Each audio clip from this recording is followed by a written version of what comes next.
My sweet virtual friends, welcome back to our book study. We are on chapter 4 today in A Wrinkle in Time.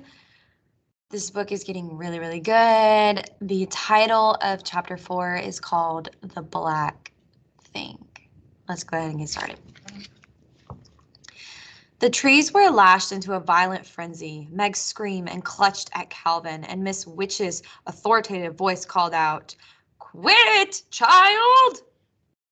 Did a shadow fall across the moon, or did the moon simply go out, extinguished as abruptly and completely as a candle? There was still the sound of leaves, a terrifying rush. All light was gone. Darkness was complete. Suddenly the wind was gone, and all the sound. Meg felt that Calvin was being torn from her. When she reached for him, her fingers touched nothing. She screamed out, "Charles!" And whether it was to help him or for him to help her, she did not know. The word was flung back down her throat and she choked on it. She was completely alone. She had lost the protection of Calvin's hand. Charles was nowhere either to save or to turn to. She was alone in a fragment of nothingness. No light, no sound, no feeling. Where was her body? She tried to move in her panic, but there was nothing to move. Just as light and sound had vanished, she was gone too. The Corporal Meg simply was not. Then she felt her limbs again. Her legs and arms were tingling, faintly as though she had been asleep. She blinked her eyes rapidly, but though she herself was somehow back, nothing else was. It was not as simple as darkness or absence of light. Darkness has a tangible quality. It can be moved through and felt. In darkness, you can bark your shins. The world of things still exists around you. She was lost in a horrifying void. It was the same way with the silence. This was more than silence. A deaf person can feel vibrations. Here there was nothing to feel. Suddenly she was aware of her heart beating rapidly within the cage of her ribs. Had it stopped before? What had made it start again? The tingling in her arms and legs grew stronger, and suddenly she felt movement. This movement, she felt, must be the turning of the earth rotating on its axis, traveling its elliptic course around the sun. And this feeling of moving with the earth was somewhat like the feeling of being in the ocean, out in the ocean beyond this, rising and falling for the breakers, lying on the moving water, pulsing gently with the swells and feeling the gentle and exuberative tug of the moon. I am asleep. I am dreaming, she thought. I'm having a nightmare. I want to wake up. Let me wake up. Well, Charles Wallace's voice said, that was quite a trip. I do think you might have warned us. Light began to pulse and quiver. Meg blinked and shoved shakily at her glasses, and there was Charles Wallace standing indignantly in front of her, his hands on his hip. "Meg!" he shouted. "Calvin, where are you?" She saw Charles, she heard him, but she could not go to him. She could not shove through the strange trembling light to meet him. Calvin's voice came as though it were pushing through a cloud. "Well, just give me time, will you? I'm older than you are." Meg gasped. It wasn't that Calvin wasn't there, and then that he was. It wasn't that part of him that came first, and then the rest of him followed, like a hand, and then an arm, and an eye, and then a nose. It was a sort of shimmering, a looking at Calvin through water, through smoke, through fire, and then there he was, solid and reassuring. "Meg!" Charles Wallace's voice came. "Meg! Calvin, where's Meg?" "I'm right here," she tried to say, but her voice seemed to be caught at its source.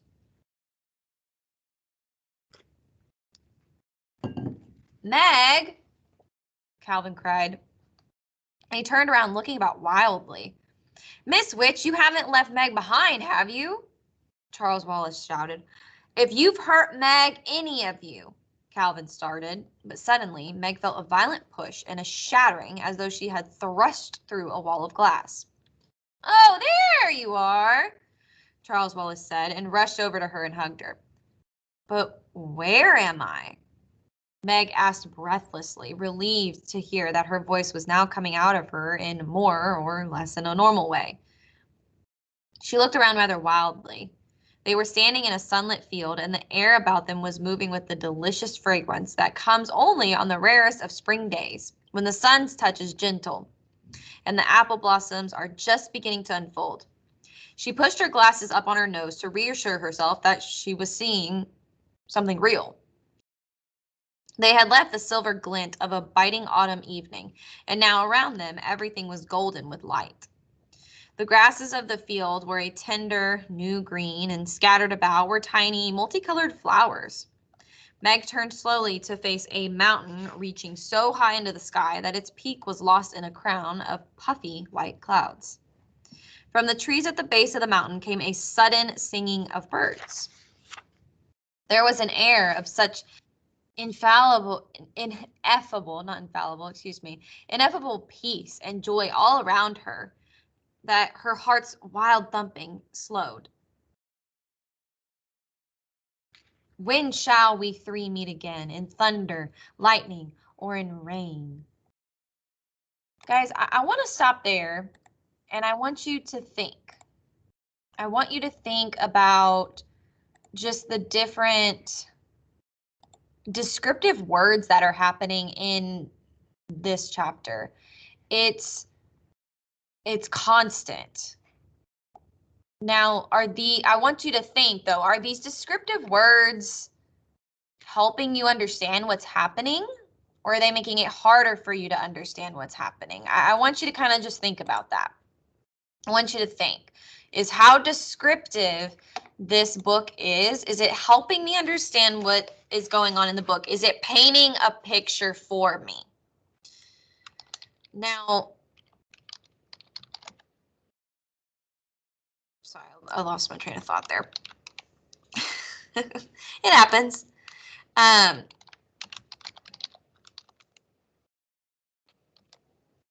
was trying to pull some up. So as we continue reading through this book, I want you to focus on those, like hearing those descriptions and listening to those descriptions tell you what is going on in the story.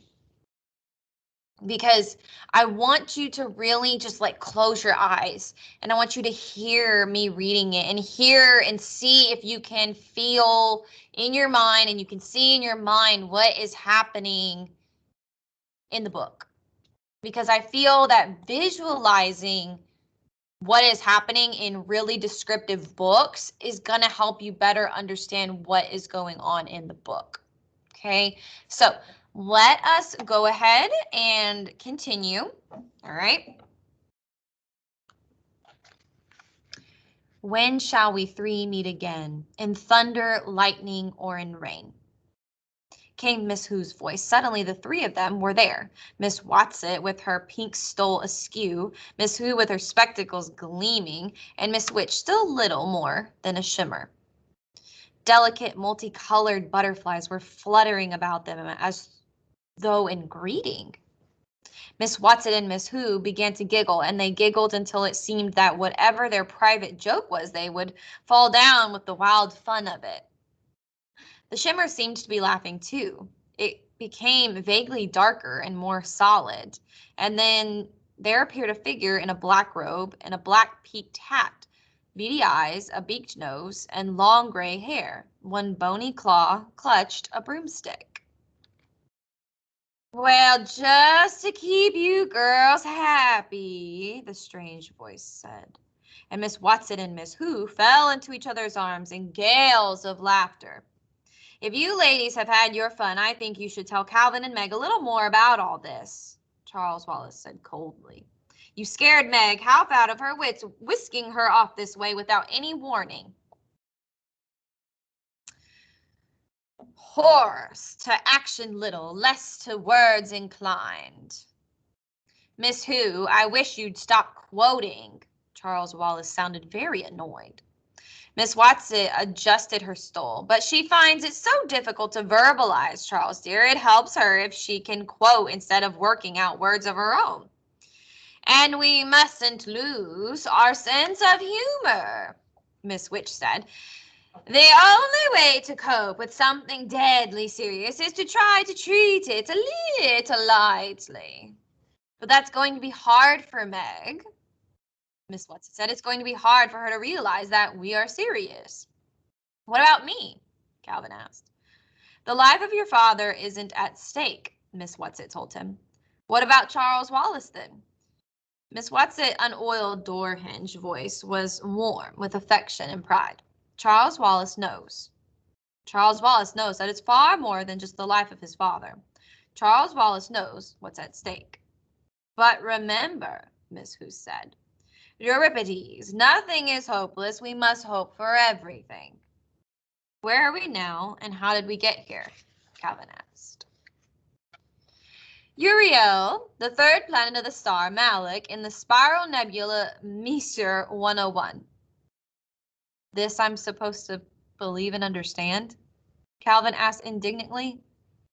As you like, Miss Witch said coldly. For some reason, Meg felt that Miss Witch, despite her looks and imperial broomstick, was someone in whom one could put complete trust in. It doesn't seem any more peculiar than anything else that's happened. Well then, someone just tell me how we got here. Calvin's voice was still angry and his freckles seemed to stand out on his face. Even traveling at the speed of light, it would take us years and years to get here. Oh, we don't travel at the speed of anything, Miss Watson explained earnestly. We tesser, or you might say we wrinkle. Clear as mud, Calvin said. Tesser, Meg thought. Could that have anything to do with Mother's tesseract? She was about to ask when Miss Witch started to speak, and one did not interrupt Miss Witch when she was speaking. Miss Watson is young and naive. She keeps thinking she can explain things in words. Miss Who said, the more a man knows, the less he talks. But she has to use words for Meg and Calvin, Charles reminded Miss Who. If you brought them along, they have a right to know what's going on. Meg went up to Miss Witch. In the intensity of her question, she had forgotten all about the test track. Is my father here? Miss Witch shook her head. Not here, Meg. Let Miss Watson explain. She is young, and the language of words is easier for her than it is for Miss Who and me. We stopped here, Miss Watson explained, more or less to catch our breaths, and to give you a chance to know what you're up against. But what about Father? Meg asked. Is he all right? For the moment, love, yes. He's one of the reasons we're here, but you see, he's only one. Well, where is he? Please, take me to him. We can't, not yet, Charles said. You have to be patient, Meg. But I'm not patient, Meg cried passionately. I've never been patient. Miss Who's glasses shone at her gently. If you want to help your father, then you must learn patience. To stake one's life for the truth, that is what me must do. That is what your father is doing, Miss Whatsit nodded. Hold on, let me turn the light back on because I can't see the book.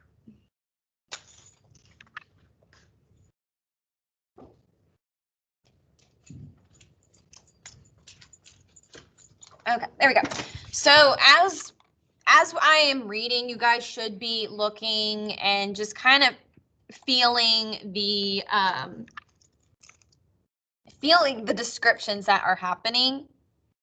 I know that as soon as after I said, oh, I want you to close your eyes and I want you to hear the descriptions that are happening and see if you can visualize the book. I know the descriptions kind of went down a little bit, but I feel I am a very huge bookworm. I love to read. I can read and I can, feel and see the scenes happening in my head.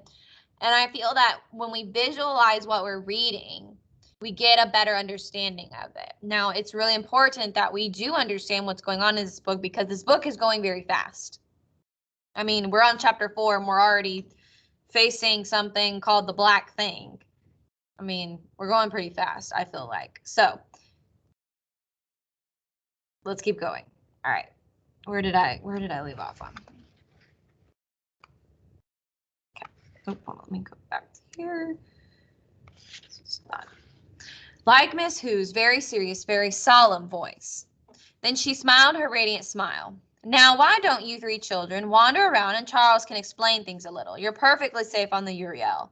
That's why we stopped here to rest. But aren't you coming with us? Meg asked fearfully. There was silence for a moment.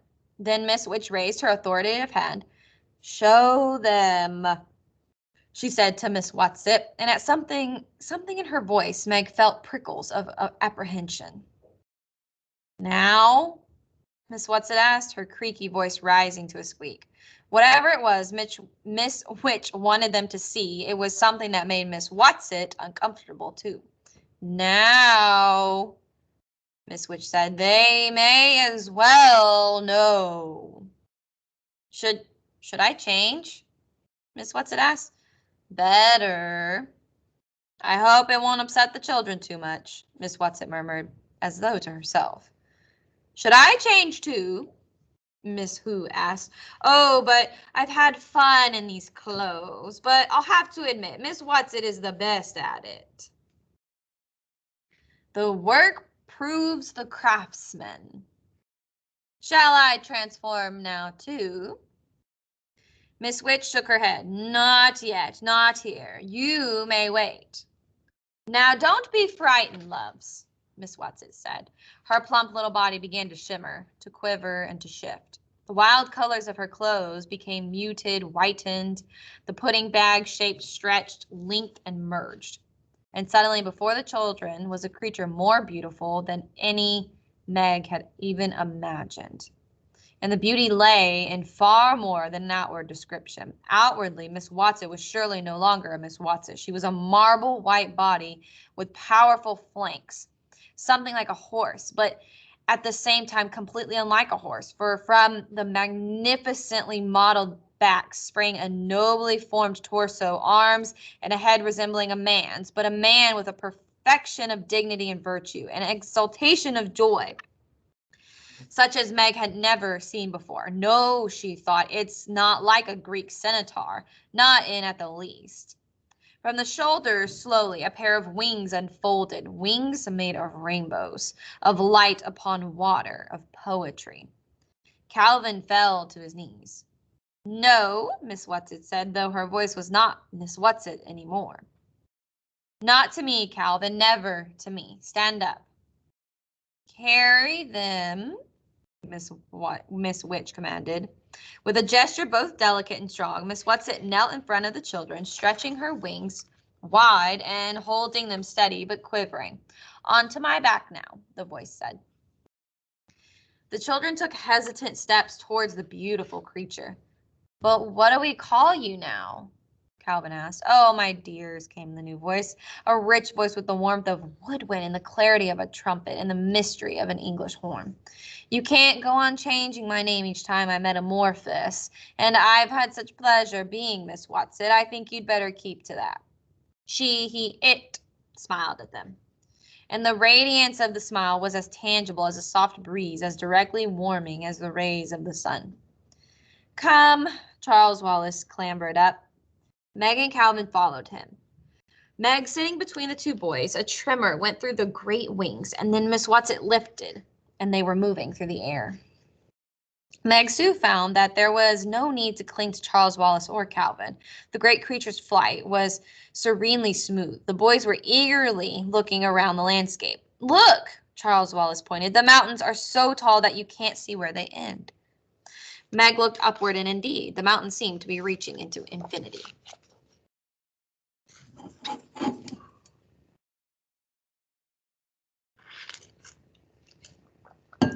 Keep visualizing these descriptions, guys.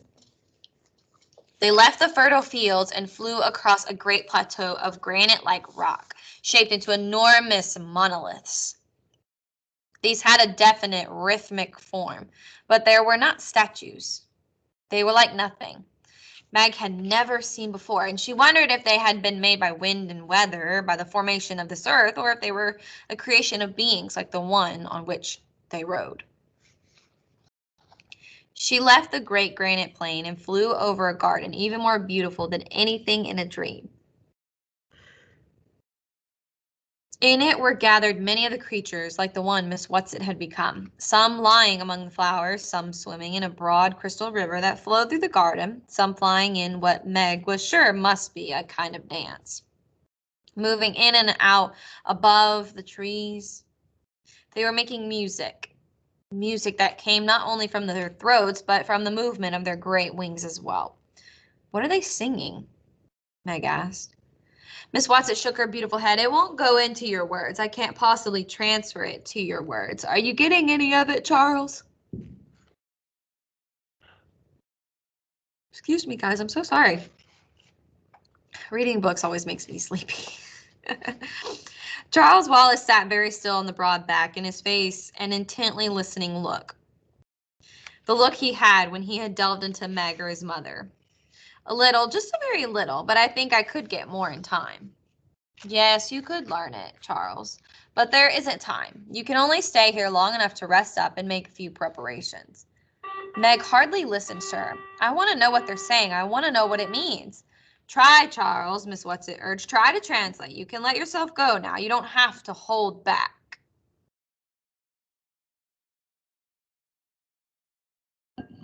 But I can't, Charles Wells cried in an anguished voice. I don't know enough, not yet.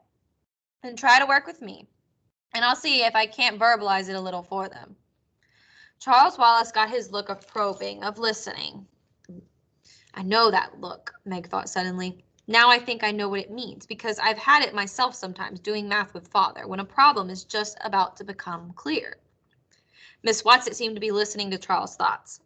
Well, yes, that's an idea. I can try too. Too bad you don't really know it, so you can give it to me direct, Charles. It's so much more work this way. Don't be lazy, Charles said.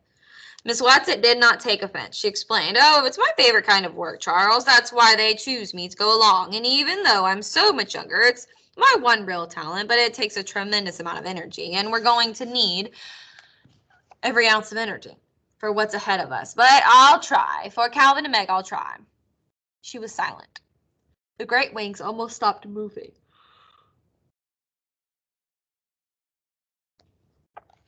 Only a delicate stirring seemed to keep them aloft. Listen, then, Miss Whatsit said. The resonant voice arose, and the words seemed to be all around them, so that Meg felt that she could almost reach out and touch them. Sing unto the Lord a new song, and his praise from the end of the earth, ye that go down to the sea, and all that there is in. The isles and the inhabitants thereof, let the wilderness and the cities thereof lift their voice. Let the inhabitants of the rocks sing. Let them shout from the top of the mountains. Let them give glory unto the Lord. Throughout her entire body, Meg felt a pulse of joy, such as she had never before. Calvin's hands reached out. He did not clasp her hand in his. He moved his fingers so that they were barely touching hers.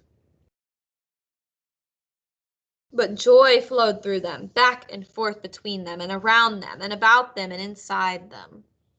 When Miss Whatsit sighed, it seemed completely incomprehensible that through this bliss could come the faintest whisper of doubt. We must go on, children. Miss Whatsit's voice was deep with sadness. And Meg could not understand. Raising her head, Miss Whatsit gave a call that seemed to be a command, and one of the creatures flying above the trees nearest them raised its head to listen, and then flew off and picked 3 flowers from a tree growing near the river and brought them over. Each of you take one, Miss Whatsit said. I'll tell you how to use them later. As Meg took her flower, she realized that it was not a single blossom, but hundreds of tiny flowerets forming a kind of hollow bell. Where are we going? Calvin asked. Up.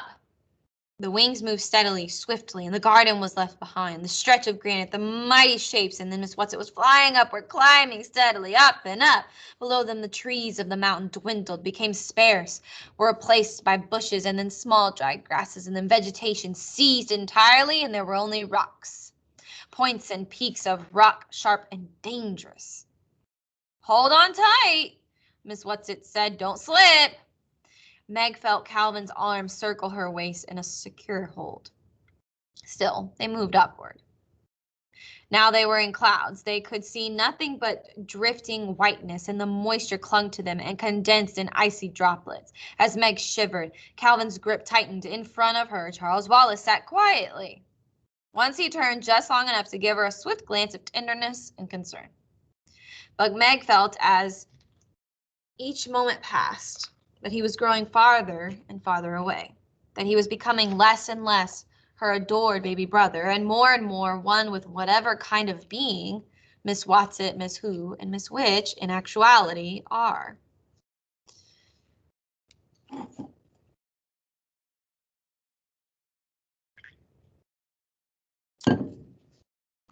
Abruptly, they burst out of the clouds into a shaft of light. Below them, there were still rocks, and above them, the rocks continued to reach up into the sky. But now, though it seemed miles upward, men could see where the mountains at last came to an end.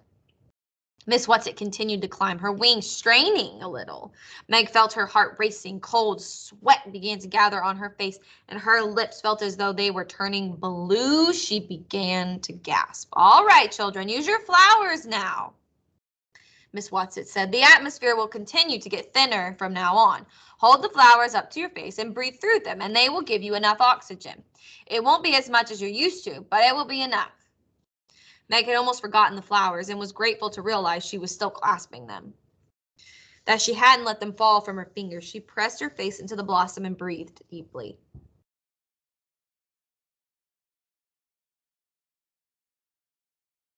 Calvin still held her with one arm, but he too held the flowers to his face.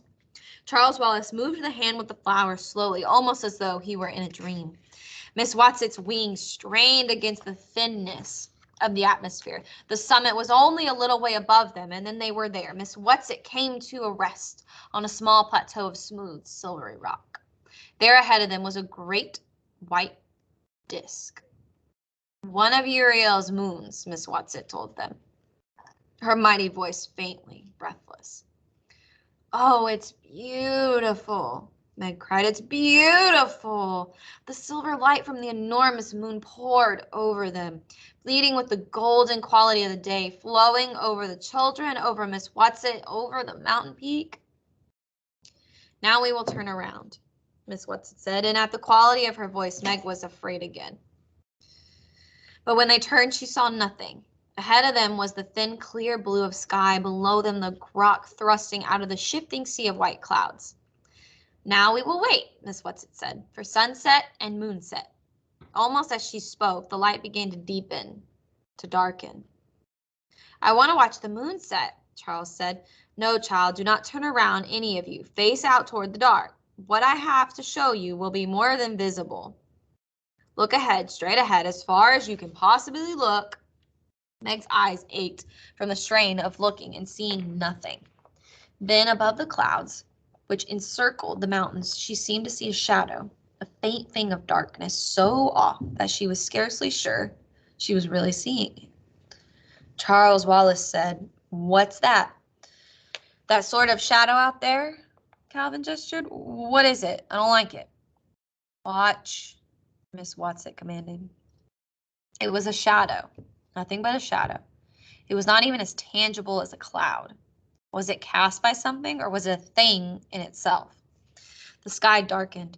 The gold left the light, and they were surrounded by blue deepening until where they had been nothing but the evening sky, there was now a faint pulse of star, and then another, and another, and another. There were more stars than Meg had ever seen before. The atmosphere was so thin, Miss Watson said, as though in answer to her unasked question, that it does not obscure your vision as it would at home. Now look straight ahead. Meg looked. The dark shadow was still there. It had not lessened or dispersed with the coming of night, and where the shadow was, the stars were not visible. What could there be about a shadow that was so terrible that she knew that there had never been before or ever would be again anything that would chill her with a fear that was beyond shuddering? Beyond crying, or beyond screaming, or beyond the possibility of comfort. Meg's hand holding the blossom slowly dropped, and it seemed as though a knife gashed through her lungs. She gasped, but there was no air for her to breathe. Darkness glazed her eyes and mind, but as she started to fall into unconsciousness, her head dropped down into the flowers, which she was still clutching. And as she inhaled the fragrance of their purity, her mind and body revived, and she sat up again. The shadow was still there, dark and dreadful. Calvin held her hand strongly in his, but she felt neither strength nor reassurance in his touch. Besides her, a tremor went through Charles Wallace, but he sat very still. He shouldn't be seeing this, Meg thought. This is too much for so little a boy, no matter how different and extraordinary a little boy. Calvin turned, rejecting the dark thing that blotted out the light of the stars. Make it go away, Miss Watson, he whispered. Make it go away. It's evil. Slowly, the great creature turned around so that the shadow was behind them, so that they only saw the stars and obscured the soft throb of starlight on the mountain, the descending circle of the great moon swiftly slipping over the horizon. Then, without a word from Miss Watson, they were traveling downward, down, down, down. When they reached the cornea of clouds, Miss Watson said, "You can breathe without the flower now, my children." Silence again. Not a word. It was as though the shadow had somehow reached out with its dark power and touched them so that they were incapable of speech. When they got back to the flowery field, bathed now in starlight and moonlight from another smaller, yellower rising moon, a little of the tints went out of their bodies, and they realized that the body of the beautiful creature on which they rode had been as rigid as theirs. With a graceful gesture, it dropped to the ground and folded its great wings. Charles Wallace was the first to slide off. "Miss who? Miss Which?"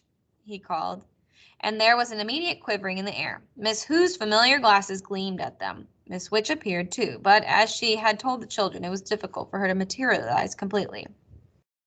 And though there was the robe and peaked hat, Meg could look through them to mountain and stars. She slid off Miss Watson's back and walked rather unsteadily after the long ride over to Miss Which. "That dark thing we saw," she said. "Is that what my father is fighting?" That is the end of chapter 4. Next we have chapter 5, and chapter 5's title is called The Tesseract. So, go ahead and work on the A Wrinkle in Time presentation for chapter 4. You guys, remember that we really want to keep focusing on visualizing what is happening as we're reading the book, just so we can get a good picture of what is being said and what is being read aloud, so that we can best do our work and our book study over it, so that we can understand and comprehend what is happening and what we need to be looking at. Thank you guys for tuning in, and I will see you guys for chapter 5 on Friday. Bye guys. See you later.